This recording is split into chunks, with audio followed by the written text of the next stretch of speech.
on a very belated and long overdue, we are back. We are back with a brand new episode. I believe it's 270. Might be 271. Heck, I don't know. I guess you'll see once I, actually put this up. But it has been a while. It has been a lot of stuff and a lot of work and a lot of busyness on everyone's part. But we are going to come back, and we're going to come back better than ever, and we're going to kickstart that return with multiple guests, 2 guests, in fact, 3-time returning guests and first-time guests, Tyler B. Ruff. You can find him at wearetheunforgiven.com. And Jim Ousley, author of Butcher Queen, author of Rough and Tumble and Dead Palace, but Planet of the Dead, which would be the second Butcher Queen. But anyway, you can hear all that stuff in the episode because they're on here to promote their Jim and Tyler's new book called The Atonement Bell. I was fortunate enough to kickstart The Atonement Bell, and it is Jim's first horror. Remember, I have bad pronunciation since I'm from Southeast Missouri, but it is a scary book, and it's a pretty exciting book. I've read the first issue. I can't wait for the second issue. I can't wait for each issue to follow, and I can't wait for you guys to hear this episode because I think we had a pretty good time. Tyler zooms in. Jim's in person. Jim lives out close to me now, which is exciting, so hopefully we get to hang out with him a little more and talk about other things that he's into and not just comic books and sketch comedy, which he talks about a little bit on here, but a lot of scary movie talk. So anyway, I'm rambling because I'm super excited to be back. And again, this is episode 270-something, and it's The Atonement Bell by Jim Ousley and Tyler B. Ruff, and it's coming at you right after the bomb goes off, which is pretty quick about now.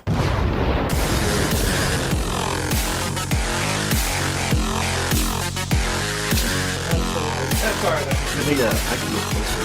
Check 1, 2. Oh, that's a lot better. Okay. That's a lot better. I was trying to get in some information and develop a rapport without giving away too many questions and stuff before the show started. Yeah. Which is super hard to do. Well, he's very mysterious. Yeah. That's what as soon as his card close to his chest. He popped up on the screen and said, "Is that Bruce Wayne?"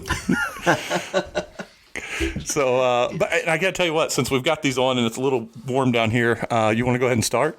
Sure. Well, then I'm just going to say we're in it. We're back. Before we jump into my 2 guests, I will say I've had to go on a little bit of hiatus with the podcast of late. We took a big break because my co-hosts are busy. I'm busy. In my industry, this is the looming recession has caused me to have to double down on work. So when you reached out, it's like, what a perfect way to restart the podcast. And it's only been about 7 weeks. But I'm like, still, that's a big break when you do it when we're on almost 300 episodes. So, yeah. So that said, for everybody listening, this is kind of a relaunch, or I'm going to call it season 3. Season 2 was very short. We had a writer's strike. That's why we cut it short. But I am joined by 3rd-time guest, Jim Ousley. Hi, it's good to be here. And new partner for what we're going to talk about coming up, Tyler Ruff. Hey, how's it going? Now we've got Tyler via Zoom, so if you somehow hear a delay, it's we're letting him catch the questions. But Jim's here in person, and I was just telling Tyler before you got here, this is your 3rd time. We did it pre-COVID, we did it during COVID, and now you're doing it post-COVID. So It's your 2nd appearance in the house. Yeah. We're sandwiching what it is. But for those that are a little newer to the podcast or don't remember, Jim's joined us twice for 2 different series from Red 5 Comics and successful Kickstarters, Butcher Queen, right, and then Butcher Queen, Planet of the Dead. Yep. And which I got both of those. I kickstarted the second one. I don't remember if I kickstarted the first one. I think I came in after the fact. I think so. Yeah, I think we first met at a Wizard World. I think something like that. Yeah. We have mutual friends, but anyway, it's small world. Can I say it was destiny? It was destiny.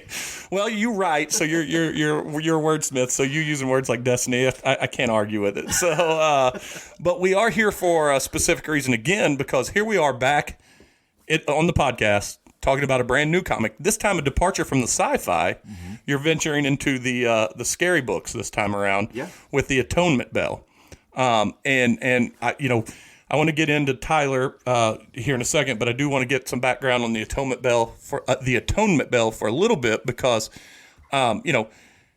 we've been friends since we've met through the podcast and the comic book world and stuff, but I've certainly, because my friends have told me some of your interests and stuff in life too. So jumping into the scary books, the horror comic, although it's new for you, like I told you, we were talking back and forth, it's kind of something that you've always been into though, right? I've always loved horror. Yeah. In fact, a few years ago, me and Ben Sawyer, who artist who you also know, we did an horror anthology called The Dead Palace. Oh, that's right. I should have mentioned that one first, because that's where I first met you. Oh, okay. That's right. I bought, and then later when we got together for the Butcher Queen, I was like, wait a minute. It's time I'm putting the puzzle pieces together, and I pulled out the hardcover that you guys had signed and the slipcase for the next year. So I think with the Dead Palace. Well, yeah, the Dead Palace was the. Oh, I'm sorry. The Dead Palace. You're thinking of Ruff and Tumbles. Ruff and Tumbles when we met. Yeah. But the Dead Palace was actually the one that got us attention from Red 5, and they initially wanted to do a Dead Palace series. But then they thought, well, the stories aren't this, they're on, they're different lengths, and it won't really work out right. Is there anything that you want to pitch to us that's from the book? And I loved Butcher Queen. I loved that character, Sid Kiowa. And so I thought, yeah, I've got something to pitch for you. Had no idea at the time that I talked to him, so I had a week to put something together. And so I put it together, I pitched it to them, and they liked it. And then, we were off and running, really. We did that series then. Which was Black Star City, and then we did Planet of the Dead. And here we are with the Atonement Bell. Which is why we bring in Tyler. But before I want to start that, I do want to let people know, and correct me if I'm wrong, but Tyler, you weren't the original artist on the Atonement Bell, right? You did? No, I was not. Yeah, you because when you pitched it and when you first kickstarted it, there was a different artist. There was, yeah. And so I want to talk about, before we get into the book, which we were going to get into the book hard, but I want to talk about the process of getting the, obviously, if you have an idea, you start putting it on paper and you decide, okay, I've got something here. You pitch it.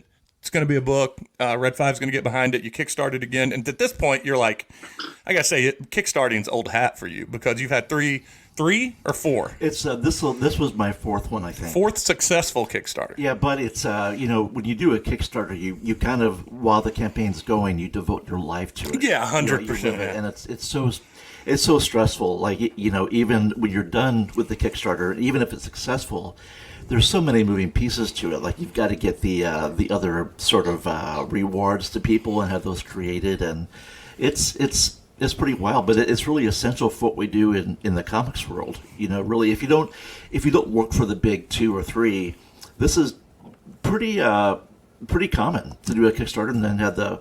Well, I can even tell you too from personal relationships I have with other creators like Colin Bunn. Yeah, he has worked for the big 2 and he still kickstarts all of his own books. Yeah. I mean, it's the way to do it still. Yeah. But so you successfully kickstarted. But let's go back to you picked your artist, and now this artist wasn't a local artist that you picked, right? No, he was a Los Angeles based artist, and I think it was kind of we were at a bit of a disadvantage because he wasn't really familiar with St. Louis, and this is the first story I've ever had that takes place in St. Louis, and so and he's a great artist. I've got nothing bad to say about him, but like when he would see St. Louis in the script, I think he would see like Louisiana, and so some of the art we got back was like in a shanty in New Orleans and stuff like that, and so it wasn't quite working, and so we went our separate ways, and then I was like, oh my gosh, what am I gonna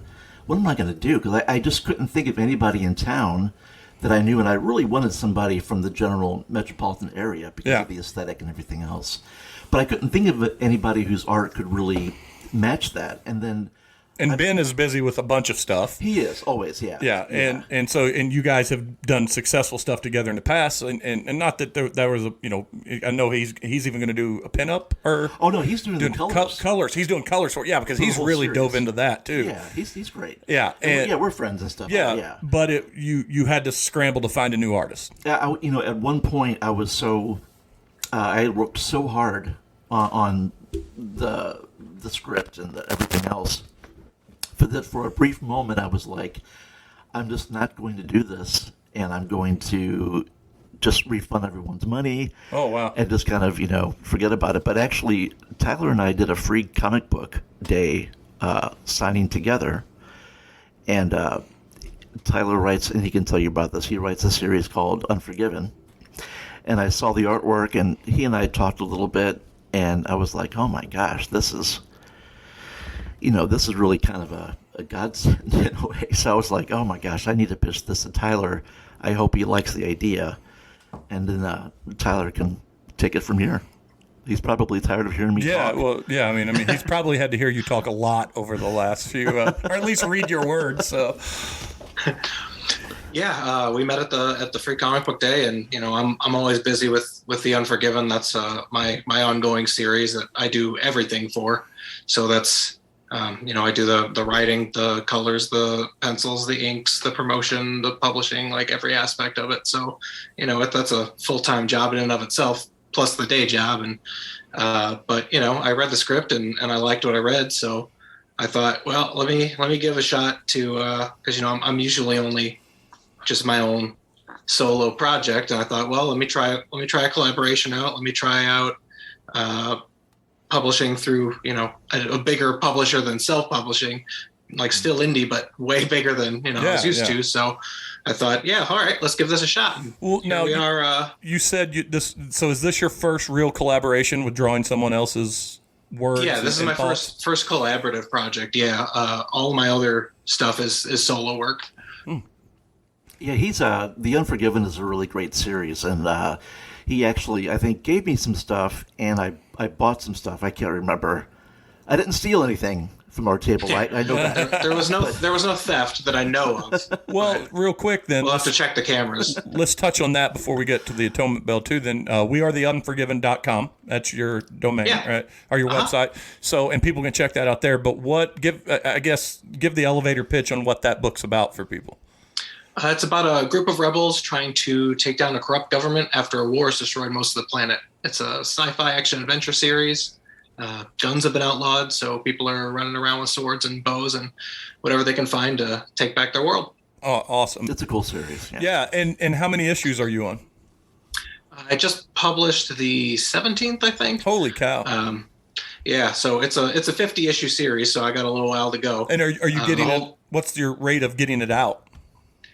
I generally do about 2 a year because most of my issues are 40 to 44 page, like double issues. Okay.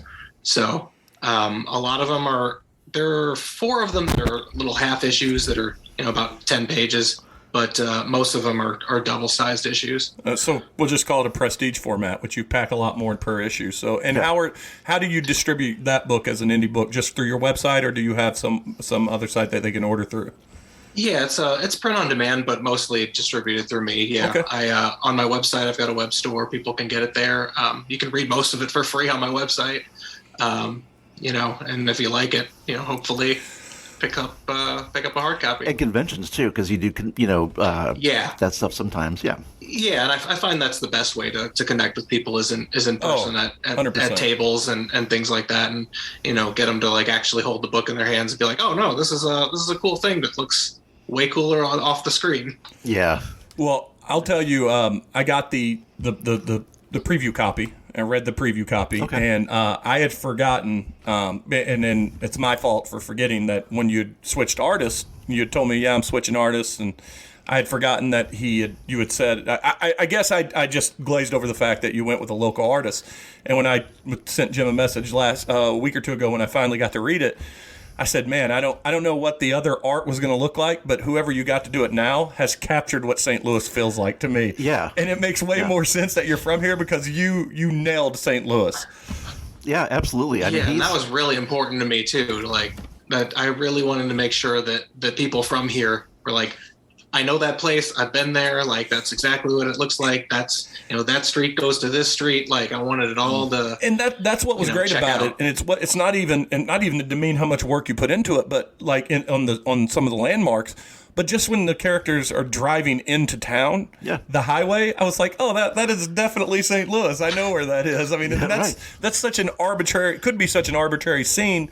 And I'm sure for people that buy this out of St. Louis are not even going to spot it. But like you said, I think that's not even an Easter egg because it's not like you're hiding it. You're punching them in the face with the background. And I honestly feel, and I told Jim, I said, yeah, I understand what you're doing in your first issue. It's so much setup. You got to establish the story and what it's about. I said, but the background is a character into itself or someone that lives around St. Louis and in St. Louis, and that's what felt really good. And honestly, I'm excited, and I'm great to see where it goes. But for someone that just got the first preview issue, that was the most exciting part for me, was the St. Louis visuals, because I really felt it in every scene, and it was awesome. Yeah, well, I think Tyler went around and took photos and, all kinds of You stuff. Put in the legwork. He did. Oh yeah, absolutely. I made several trips into the city. Like every time I realized in the script, I was like, oh, I got to get a whole feel of this location. I got to walk this out. I got to take reference photos of this and this, and it was just really important for me to get it right, I think. Well, let me ask you too, and I apologize for not knowing, and I'm definitely going to check out your other book, but is your other book set in an area around St. Louis or anything of the like, even in a post-World War, can't even talk, World War?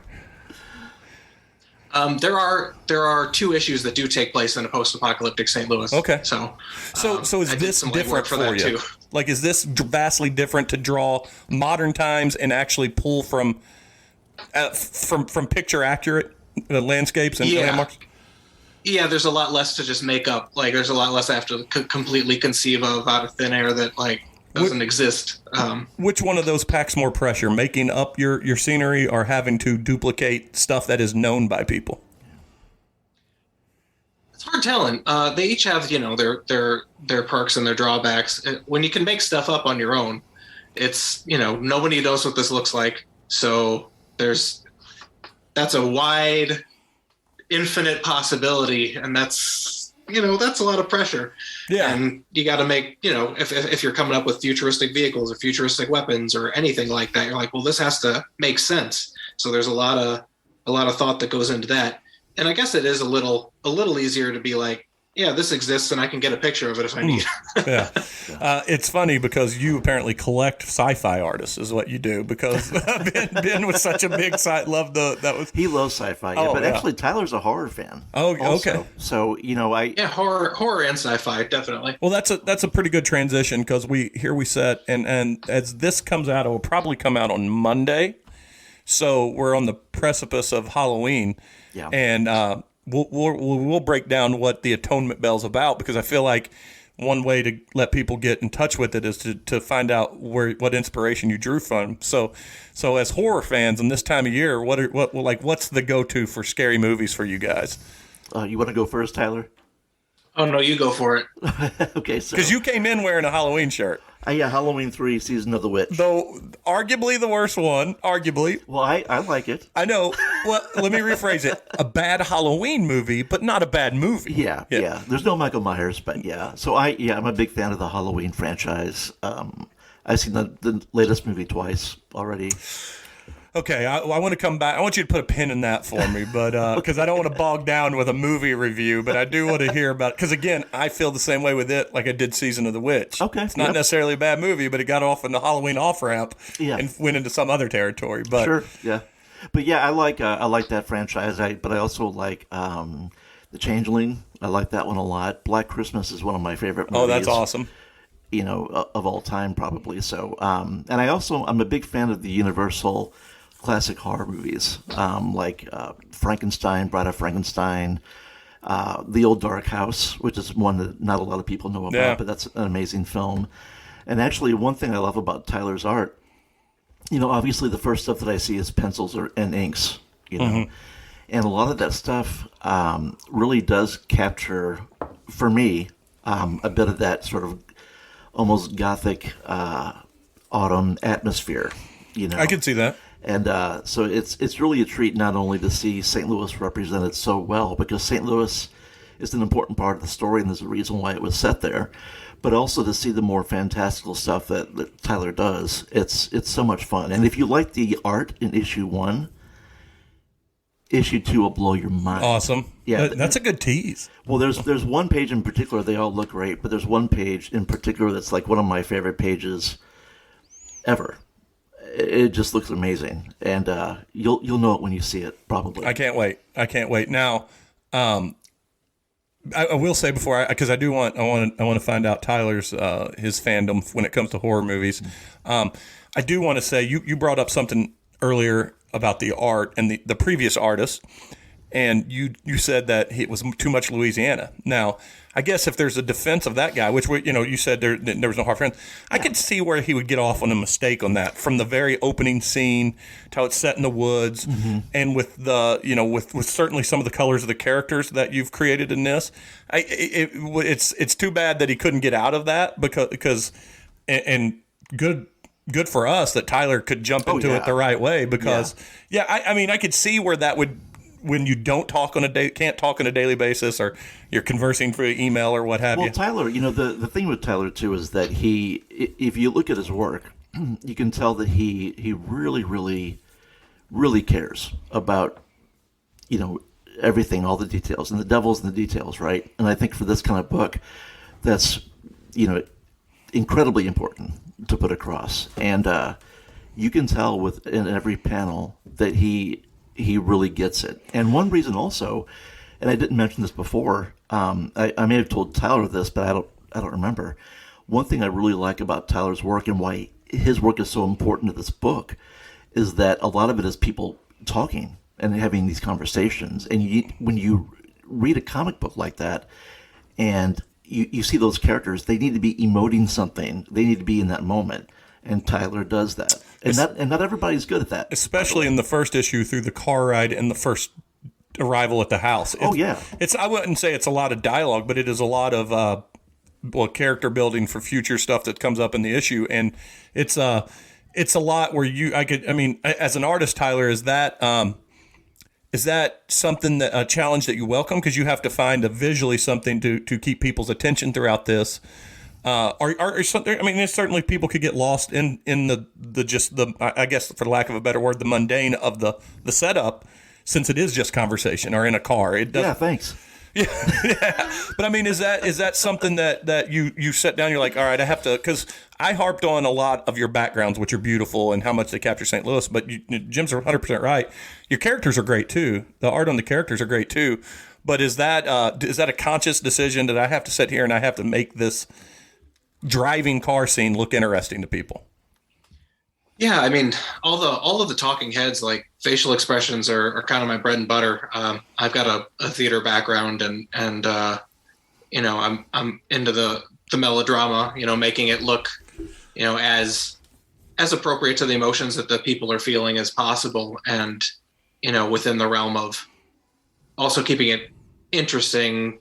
And there's some, you got to kind of heighten the drama a little bit and make it as interesting as possible. There's when you draw comics, you're essentially, and I hate to compare the two, but it's kind of like film. It's narratively similar in that you're picking out individual moments from like essentially a film reel, and you're like, what moment perfectly encapsulates this scene? What 1 second encapsulates this scene in this whole 2-minute clip, between these two panels of these people talking, like what moment in those two moments between moments am I going to use to convey exactly what's happening at that right fraction of a second, so that the reader's like, oh, I know everything I need to know about this.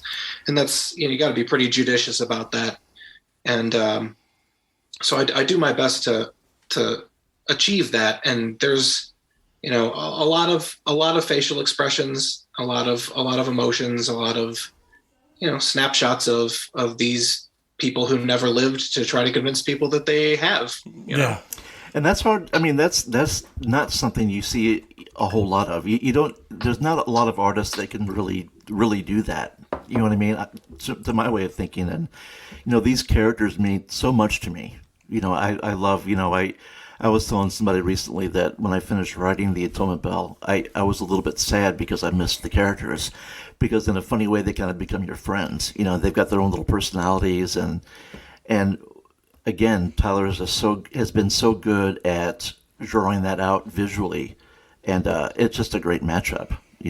And you did also make a great decision too, in with the characters and stuff, and it's something we talked about the last time you were on here. For those that have never been to St. Louis or never spent really amount of time in St. Louis, there's a massive Bosnian population, and you drew from that for this book too. Yeah, I think in a lot of narrative media, I think St. Louis is ill represented. I'd agree with that. And that's kind of putting it politely. I would also extend that to all of Missouri. I won't shit on the show because I enjoyed the hell out of Ozarks. Yeah. But as someone that grew up going to the Ozarks every week, and I was like, what is this place they're talking about? Yeah. I mean, it's just like we are we're very backwoods for people that don't live in the near the Midwest. They think of us as hillbillies, and then people that do think of our metropolitan areas like St. Louis, they think of it as, they almost picture it like Detroit. It's like, it's a city. There's a lot of layers to the city. And that's the thing too. I mean, it's, St. Louis, I love our city. I'm proud of St. Louis. We have an incredibly diverse ethnic population, lots of cultures. And you're right, the Bosnian community, when they came to St. Louis, they actually revitalized a part of St. Louis that was essentially dying, and they really revitalized that. So I really wanted to paint a picture of St. Louis that was more accurate than I had seen. It's really the city that I've experienced personally, and there's just so much here. At the same time, we're not without our problems. Oh yeah, obviously, like every city. Yeah, like every city, and St. Louis is like that as well. So it was important to have that aspect represented somewhat as well. And it's all important to the plot anyway.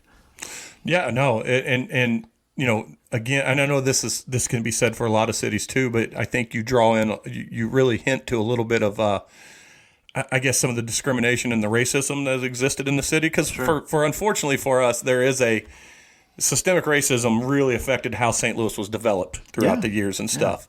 And I think that, I don't know, I think you've done a great job in the first book, and you've talked to me a little bit more about what's going on in the book, so I get a small peek behind the curtain.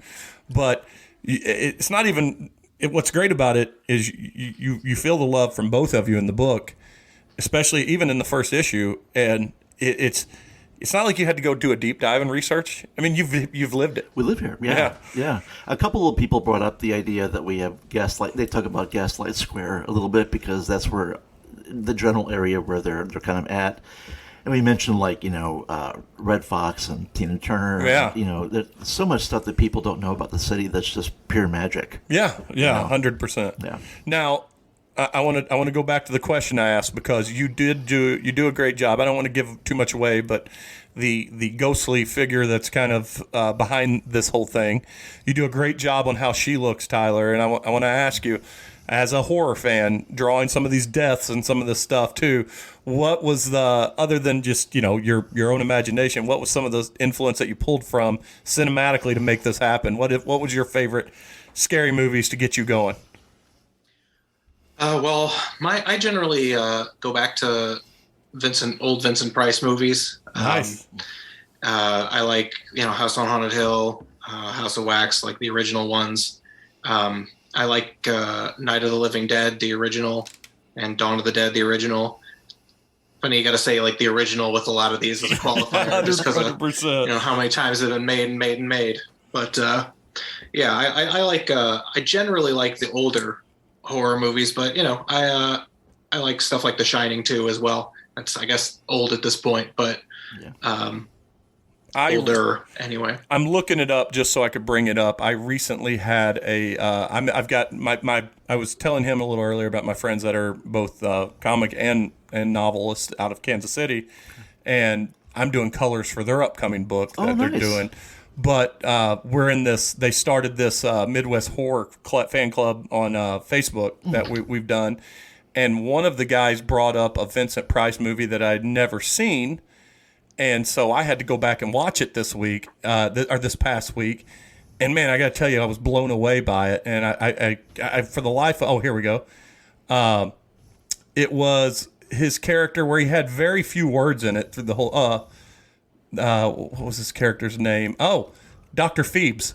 Oh, yeah. Dude, I haven't watched the sequel yet, but what a great movie. It's a great movie. That's one of my favorites. And actually, that movie is what inspired the Batman animated series, their depiction of Mr. Freeze in that show is entirely inspired by that. Which he was kind of a joke character before then, and they entirely rewrote him around Dr. Fives' movie. Fives, that's it, yeah. And people have heard me wax on about this too, which is the single greatest animated series of all time, by the way, Batman the Animated Series. Love it, yeah. I mean, it won Emmys. It's great. Yeah. Now, did at you a time when stuff like that wasn't doing that? Yeah, right. Now, speaking of old movies and the Universal monsters, let's tie it into something that is new right now. Have either of you watched Werewolf by Night yet? Yeah. Not yet. I want to. I haven't yet. We're not going to spoil it, but I think Tyler, you will love it. it's honestly. my single favorite Disney Plus Marvel thing they've done so far. Me too. And then She-Hulk's 2. Things. She-Hulk's 2 for me, but that is one. And man, they just do talk about nailing the vibe, the things you're talking about, and I guess I'll use that to ask you my next question, because I meant to it too. So when you have all these classic movies in mind too, do you sometimes do you sometimes go so far as deep as to pay tribute in certain scenes you draw, or do you see those scenes in your head sometimes you're thinking, oh, I need that look for the book? And does movies help play that kind of role for you when you're drawing it? And not consciously. I think a lot of the things that I draw, I'm just influenced by everything I've ever seen and loved. Yeah. We're a product of everything that we've experienced in life, so I get that. Yeah, which absolutely. is kind of the way you even wrote the book too. So Yeah. So so I guess we should tell people again too. The book comes out November 25th. November 9th. 9th, that night. It comes out November 9th everywhere, and then we have a launch party. We're calling it the Atonement Bell Ritual. The ritual, that's Release nice. ritual, yeah. And Not to scare people off. Yeah. It's going to be at the Wizard's Wagon in the Loop in U City. And you've done that before for your launch parties. Yeah, it's kind of a tradition for us, and they're really cool and accommodating. And just a little bit about that event. Tyler's going to be there. I'm going to be there. Ben's going to be there. Ben Sawyer, our editor Jason Green's going to be there. We're going to have some special guests, and it's presented by DestroyTheBrain.com, which is a local horror podcast and website. That's awesome. Yeah, they do Late Night Grindhouse and all that kind of stuff. I need to reach out to those guys. Yeah, for sure. Come to the event. You can meet them. You do this every year, and every year I can't, because I am in Nashville for work that weekend, and every time you've done it, I've been somewhere. And listen. It's not for lack of support. I always do the big tier on the Kickstarter. Oh yeah. And I always want you on the show. I love having you on the show, and I'm super excited to learn more about Tyler as we go. But I feel like I'm only halfway in when I can never come to your damn events. And trust me, you're right around bars that I enjoy. It's like tailor-made for me. Well, look, I mean, Jeremy, if you don't like me and Tyler, you can just come out and say it. Well, I was disappointed when you said I need to be there in person because my laptop's broke. I'm like, shit, again? No, I hope people come out for it. I know you've said your turnouts have been pretty fun for that, and I'm excited about the book. Tyler, I've talked to Jim ad nauseum about this over the last few books he's done, but you brought it up earlier. It's your first time really working, even though they are indie, they are a national publisher. What's that been like for you? And does that even influence as you're drawing? Do you guys literally hear much from them throughout the process? I don't. It's all Jim facing the publisher. I'm kind of spared that wrath as I work diligently to try to meet deadlines that aren't possible to meet. I just spoke to them today, and it was like. And is most of those conversations like, are you on schedule? Are we going to get it on time? Things like that? Yeah. I mean, but it is though. I mean, I certainly don't want to put words in your mouth, Tyler, but it's pretty exciting though to go from print on demand to a published book from someone who's actually putting some weight behind it. That's got to be great. That's great on your resume, and it's great for your body of work. It's got to be exciting. Yeah, I mean, as soon as I see the thing in my hands, as soon as I start seeing people, there's not a lot yet because it's not out yet, but so there's a lot of talking about it, and that's been nice. But actually talking to people about having read it, that's what I'm waiting for. I'm waiting to actually hear from people who've read it and actually enjoyed it. I'm I'm looking forward to that. And at the very least, this process and this adventure has got someone that can now split the booth with you at all the shows you guys go to, right? It does relieve a lot of the PR burden from me, which is great.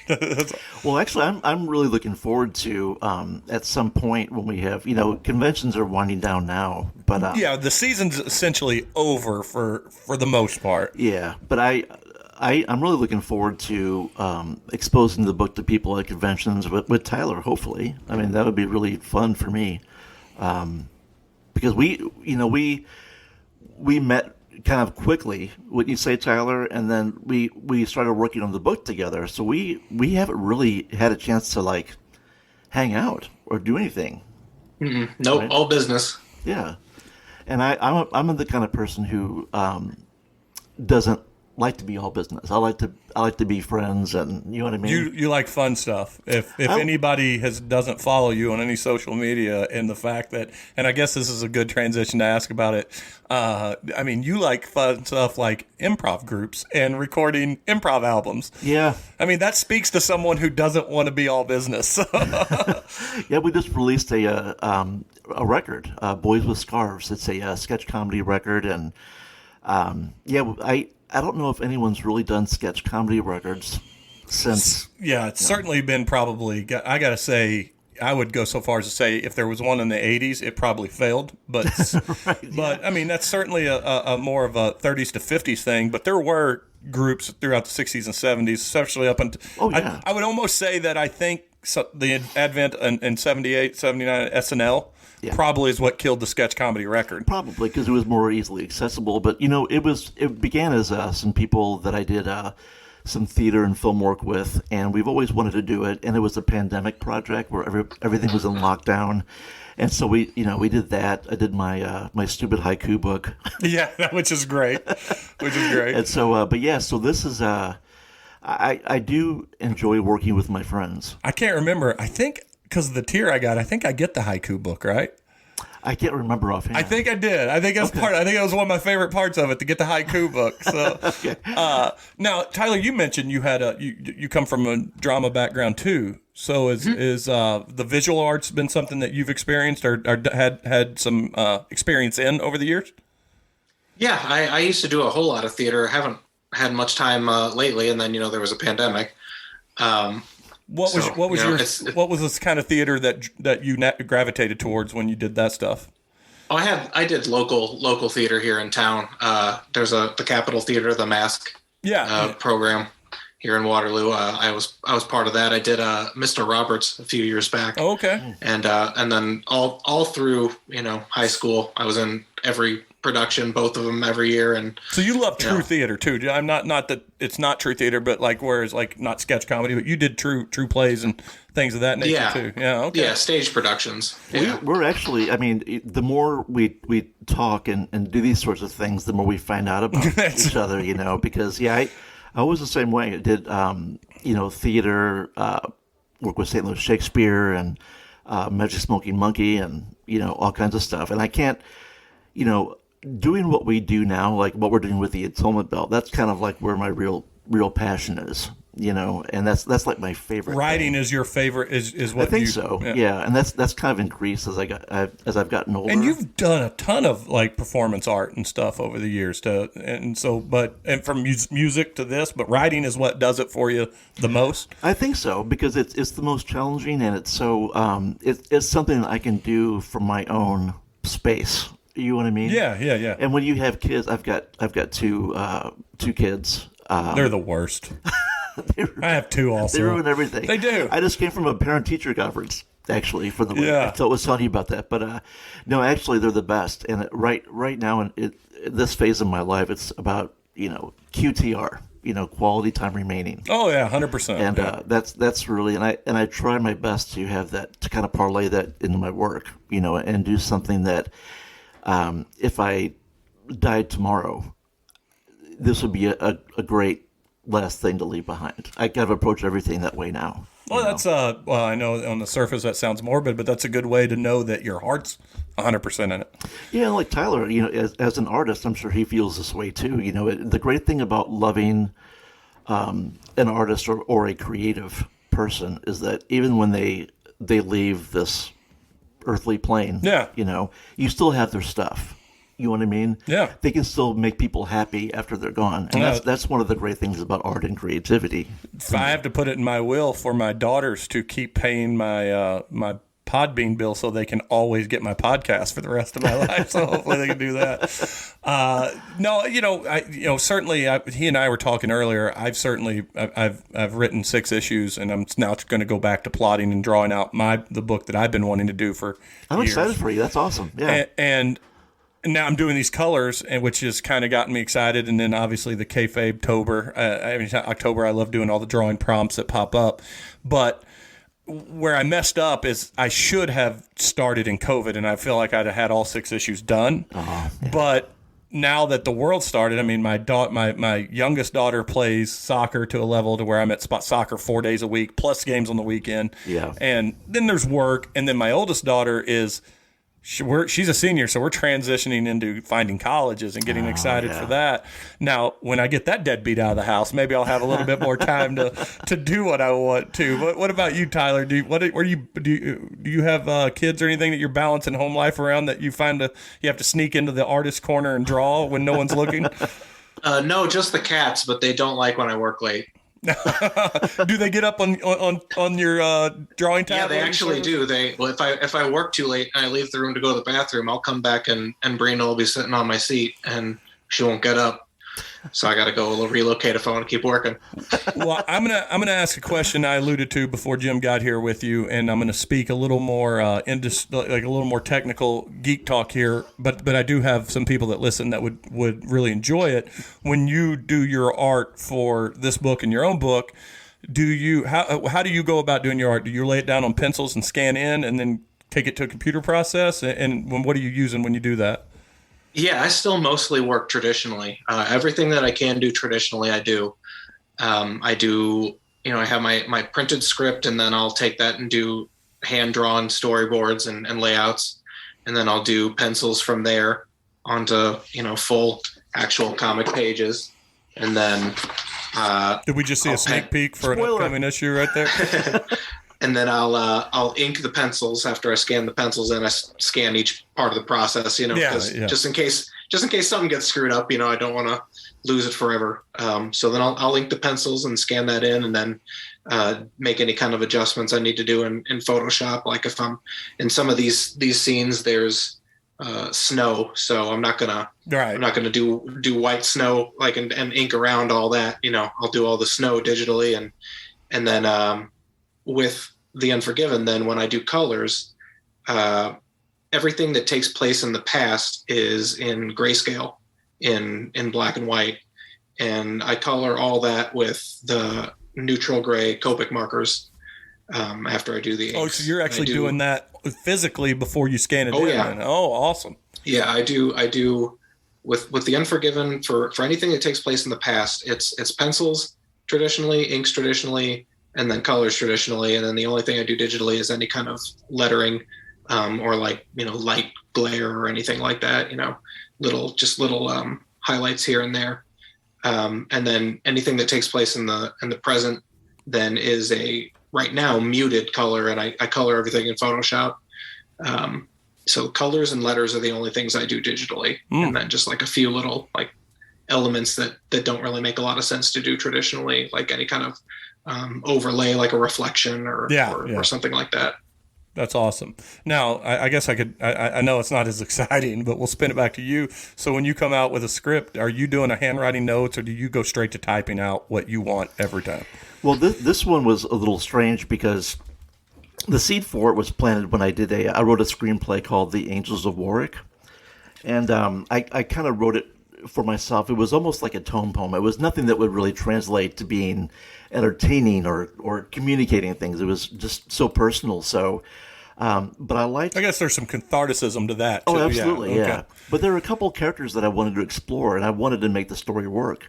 And I felt like this would be so much better as a comic series. So I did that, and I started doing that before COVID, and I was working on the outline when COVID happened, and then I got COVID before all of the vaccines and stuff.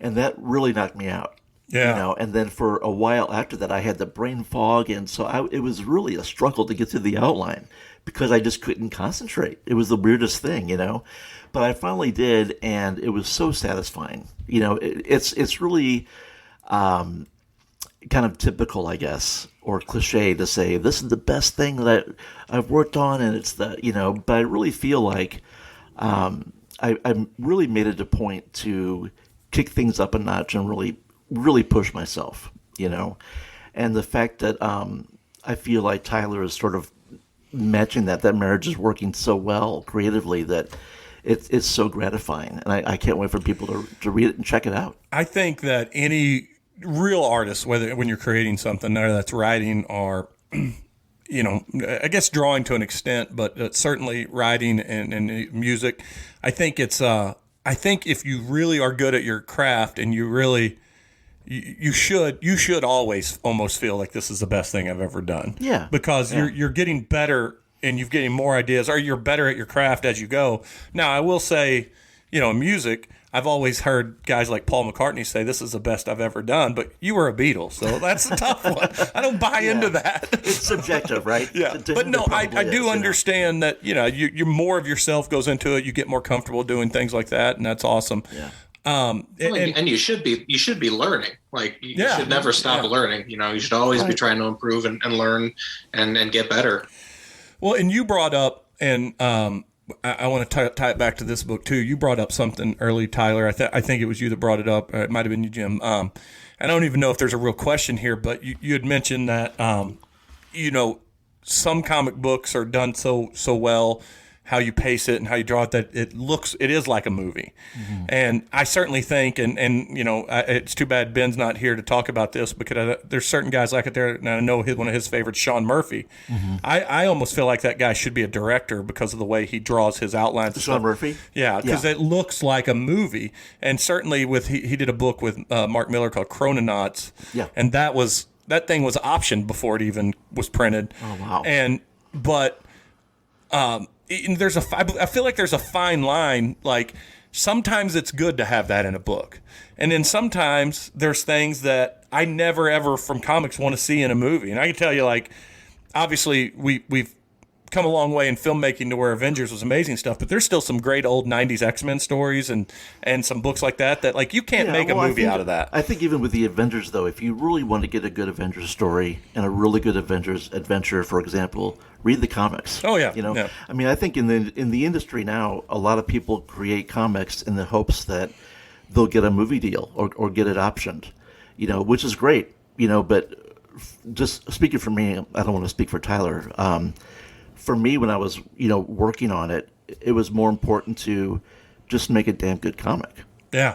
That's the form that I love, and that's the important part for me, not sort of doing things to where maybe there's a movie deal later, Well, I can say this as a compliment to both of you. This first book that I read, I certainly, from being an artist, most of my life and a avid fan of comic books, I certainly do feel like that.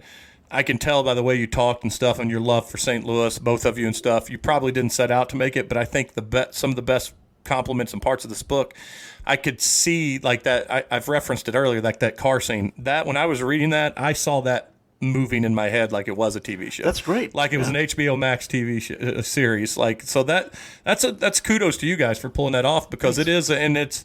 It comes from the dialogue, it comes from the characters, and certainly comes from the backgrounds that I praised already earlier. So I'm excited about seeing where the book goes. I'm excited to talk to you about it, because every issue, one thing I'm really excited about, you always want to end an issue with a cliffhanger that really makes you want to read the next issue, the next chapter, And I feel like in this series, we've got some real humdingers, as my grandpa would say.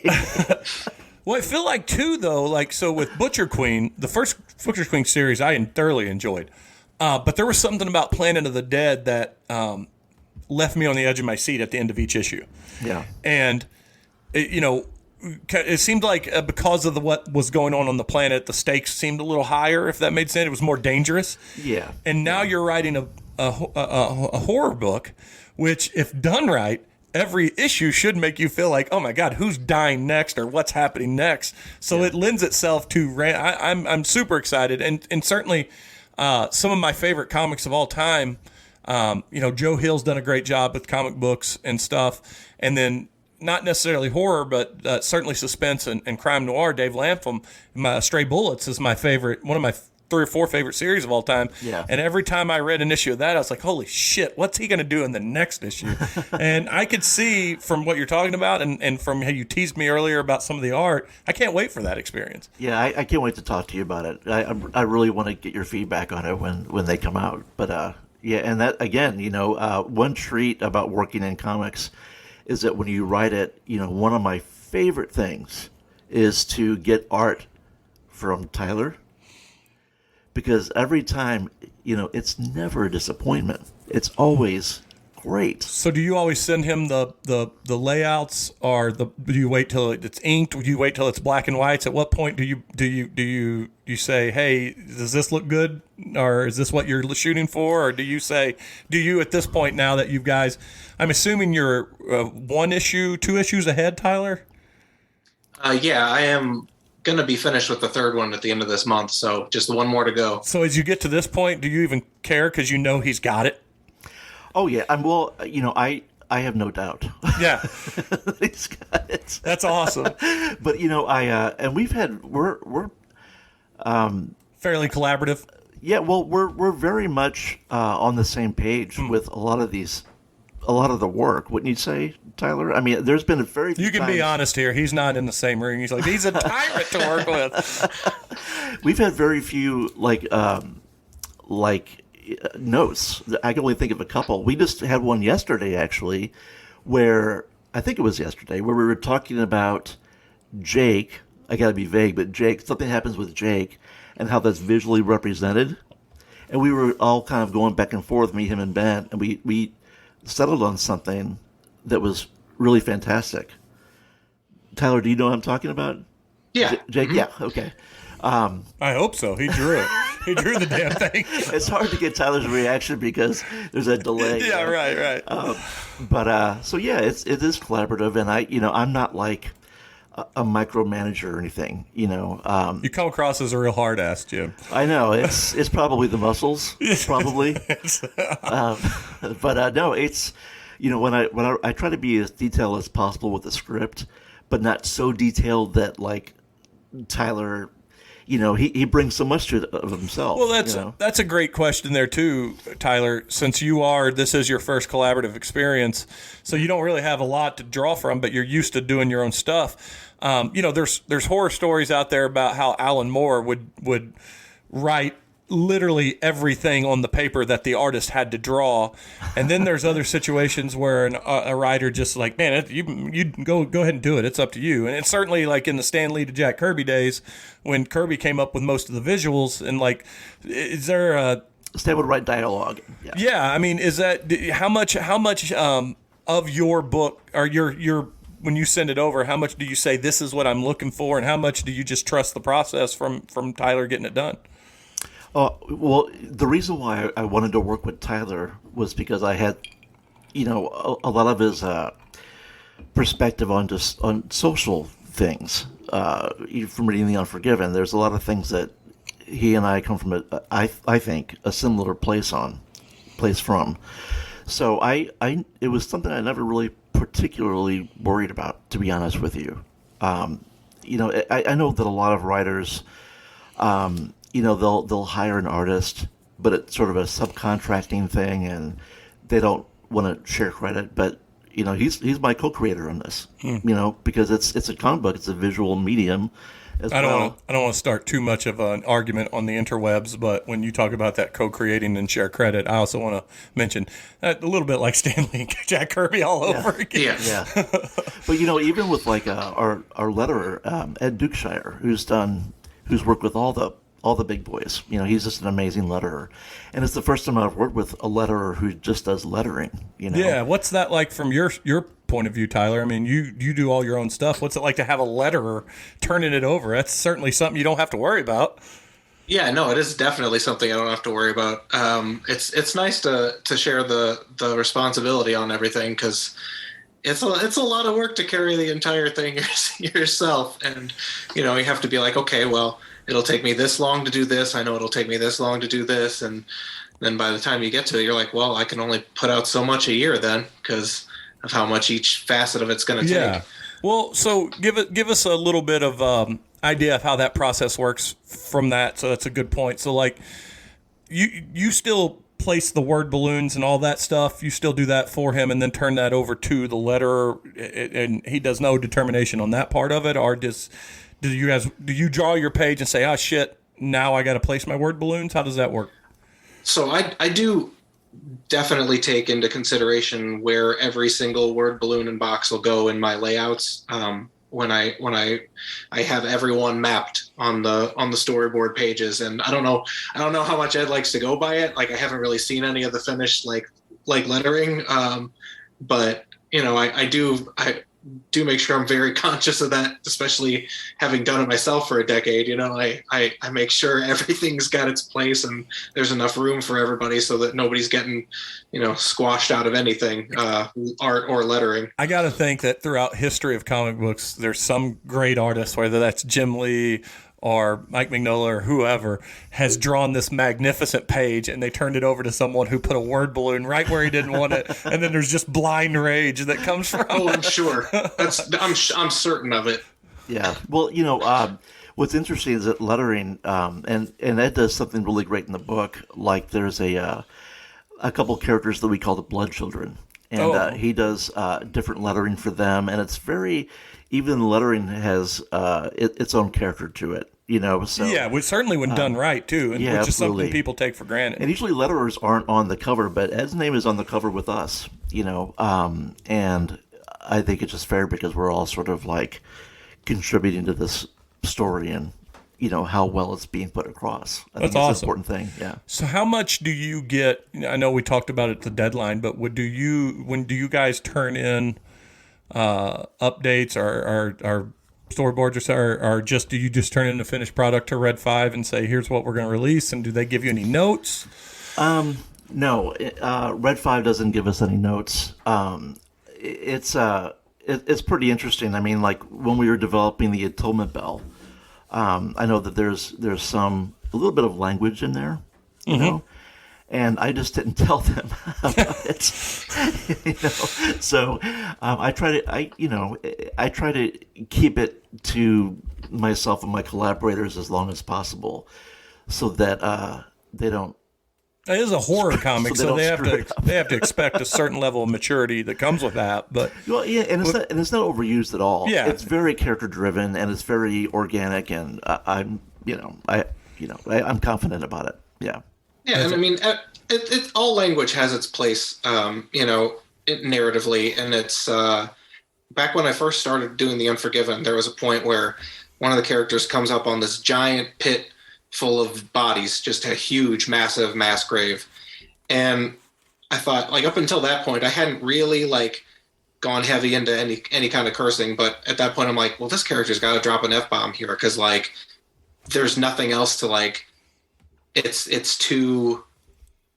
Anything else is too understated, and I wasn't sure about it. And I actually reached out to Neil Gaiman on Tumblr and was like, "This was back in 2010 or so still in the heyday of the internet, kind of the tail end of it, and where you could still do that kind of thing." And I was like, "Hey, I want to put this in here. But I'm concerned that it's gonna maybe turn some people off of it." And he actually responded and he said, well, the way I think about it is nobody's, ever complained about the little one that was dropped in Stardust, or if they have, then those aren't the kind of readers I want reading this book. So it was best to put it in early and get it out of the way. Yeah. I'm like, all right. And so there it is. For those that don't know, Stardust was one of his earlier books, novels that could be easily translated into a straight kid story. Mm-hmm. So for him to put what he put in that was great. Now he's not going around and stuff like Fortunately for the Milk or even gosh, the one about the kid in the graveyard. I can't even think of his name, but it's two parts of that story that was awesome. Is one, it's Neil Gaiman, who's as far as I go, might be one of the greatest writers of of certainly my lifetime, if not the greatest. I certainly hold Alan Moore in a high regard, but Neil Gaiman for me is someone that's transcended just comics and went into novels. Yeah. And two, the fact that son of a bitch responded is so fucking great. I mean, that's the greatest thing I've ever heard. That's awesome. Yeah, I didn't know if he would. Like, I'd seen him respond to plenty of other people, but I'm like, but like, how often does that happen? And I was just really happy he did, because like I took his advice, and it's worked out. What a great response too. Yeah. I mean, yeah, that's amazing, and that goes back to something that about how you come up with the story, and certainly the first, we'll call it, draft of this, which you said you wrote basically for yourself. I'm a firm believer of you can't write for other people. You've got to write for you. Mm-hmm. And just know that if you like something, the internet has taught us anything. There's enough people out there that will also like it. If you just find that path to get it to them, you're going to be okay. Yeah. Yeah. Yeah. Because, you've got to be passionate about what you're making, or nobody else is going to be. Right. So we're getting close to an hour, and I feel like I did this ass backwards. We haven't even really gave people what we did the elevator pitch on The Unforgiven earlier, but let's give people the elevator pitch on the Atonement Bell, and I'll also give it to them in the pre-roll a little bit. But. Okay. Yeah, so the Atonement Bell is about a boy named Jake and his mother. He recently lost his father, so they're driving into St. Louis to visit with estranged family. And they, in the course of a few days, they stumble upon one of St. Louis's darkest, most disturbing secrets. And it has to do with how can I put this? A tug of war between a coven and the Catholic Church. It's funny, I've given this pitch so many times, and it's a little bit different every time. Yeah, Tyler, was that okay? Yeah. I think whenever I gave the pitch on a different podcast that Jim couldn't appear on, I got pretty close to, I think, the one Jim gives every time. Like, I think I had it pretty close to memorized. I feel like it's evolved from the first time you were on my podcast and talked about it. Then I think it's changed a little bit. Yeah, but that's okay. It's the same story, though. Yeah. And I'm really happy with it. I'm excited for people to see what we've been working so hard on for so long. Well, before we sign off and I let you guys go, and I certainly let you guys give a moment to tell everywhere we can follow you guys, I do have to pull that pin out and ask you, overall, you've watched it twice, where does Halloween Ends, where does that rank in your head of Halloween movies? It's up there. Oh, really? Yeah, really? I think that in Halloween Ends, and no spoilers, but they took a really big creative swing with this one. As big as they've done since Season of the Witch. And I think that's so impressive. And I love it. It stands on its own as far as, it goes with the trilogy and the original film, of course. But it's the execution of it was so different than what we've seen. And for a film series that's on its 13th film, I think, that's pretty remarkable. And what's weird, it's on its 13th film, but officially, as far as this franchise goes, it's the fourth. It's the fourth one. Yeah, fourth film. And that's what's fun about Halloween. It's like a choose-your-own adventure. There's really different timelines. And, Well, Tyler, have you watched it? I have not. Okay. Well, I will say this. I won't get. Now, are you a fan of Halloween, the series? I've seen the first and the third. Okay. Well, you certainly, I would, and this is not me pooping on any of them. I certainly think that the Halloween, the relaunch under David Gordon Green, Blumhouse. Yeah, Blumhouse. Well, also and more specifically, what's his name? What's Kenny Powers? Danny McBride. Oh yeah, Danny McBride, comedic Danny McBride, who they wrote the beginning of this new one. I don't know if they wrote all three, but they did. They co-wrote all three. Yeah. So. It's really, really good. And the second one's enjoyable. And this one, what I'll say on this one, and I'm not as high on it as you, as a Halloween film. But what I will say, and this is me and my friend Aaron, who I've now referenced a couple of times in Kansas City, we've texted back and forth. It was brilliantly shot. It was incredibly well acted. And it had the right amount of the appeasing the gore fans. I mean, it was just the right amount. So there was a lot of key aspects to this movie that really worked. I just thought that I just think, like you said, I love your opinion on it, that they took a creative swing. I said they made some interesting choices, and I think that's two sides of the same coin. Yeah. And either you like that choice or you don't, and that's fine. And my wife is a diehard scary movie fan. In fact, the only thing that I have to look for, I mean, the most disappointing part about tonight is I forgot to tell her I was doing a podcast, and we try to watch 31 horror movies in October, and so this is taken out of our horror movie time. So she was like, "Are you kidding me?" And she doesn't hate the podcast, and she certainly loves when I have like creative people on. But tell her we're sorry. yeah, but she didn't get to watch her horror movie. So so I like I said, I enjoyed it, but I enjoyed watching the film, but I wouldn't say it was it was a letdown in a sense of sticking the landing for this trilogy for me. Okay. But it was still, like I said, we could do a whole podcast talking about. Oh, we're going to talk about something here in a little bit after we go off the air. So, but I do want to just let people know too. First off, the Atonement Bell comes out November 9th. Certainly go if you haven't already. Go to your local comic shops. I used to own one. I know there's still time for them to get an order in, unless it's sold out. Let's hope it is.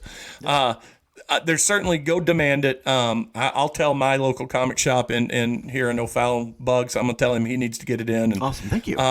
And yeah, I mean, I also love supporting my local comic shop, so I don't mind having 2 copies. I'll go buy one from him. I certainly did it for Twig recently. A book, a book from. Scotty Young, so I had to buy every cover I could of that. I'm a little bit of completist when it comes to my favorite artists and writers. I'm not a guy that loves all the variant bullshit that came out thanks to the late 90s and then relaunched again. But when it's someone I love, I've got to get it all. So all of that said, go ask for the book. Certainly you can find, Jim, how else can they find stuff? And Boys with Scarves. Okay, yeah. So I'm on Twitter at Jim Ousley. The Atonement Bell is at Atonement Bell on Twitter, and on Instagram. On Instagram, I'm at radio_Jimbo. That's right. And on Facebook, Jim Ousley. And I'm almost certain the gentleman, the part of this that's not here, the colorist Ben Sawyer, he's got a great website too, and I'm sure he's going to link to it on his website. So people need to go that. That's his website. I forget what it is. Is it just Sawyer.com or bensawyer.com? Yeah, something like that. So search him out. And Tyler, your website was wearetheunforgiven.com. Yep, wearetheunforgiven.com, tylerbruff.com. They both direct to the same place. And then I'm on Twitter and Instagram at both Tyler B. Ruff and TBR_unforgiven. And before I let you go, I'm going to ask, Jim, you've had Dead Palace, Rough and Tumble, Butcher Queen, The Atonement Bell. Is the wheels already spinning, or are you still focused on The Atonement Bell that you don't know what's next, or do you have an idea of comic book wise what you want to do next? The wheels, are spinning. They're always spinning. Yeah, which is great. So I mean, and are you you don't have to give us specifics, but you're going to stay, you're going to do horror again for a while now that you're here? Or are you thinking of going back to sci-fi or telling a more traditional story? The thing that I'm kind of working up right now is kind of a combination of horror and crime noir. Okay. So yeah. Well, that's in my wheelhouse. That's my favorite genre is crime noir. So, and how about you, Tyler? You have your own book that you certainly are going to work on for another 33 issues before it's all said and done. And you have you've had your first taste of a collaboration. Is any more collaboration in the future for you? Well, I'm definitely going right back to The Unforgiven because I've been waiting to get to this next arc and these next few issues for a decade now. Okay. Because I'm like, they're my favorite part of the whole story. There's a few other parts I really, really love, but this one is, I think, my favorite. There's just some stuff I'm going to do in it that I don't think I've ever seen done in comics. Fingers crossed. Oh, that's a good tease. Now I'm no mathematician here. We're all a bunch of creative sorts on this podcast. But if you're averaging that 40 page per issue, you've done 600 pages of this book so far. I've done quite a few.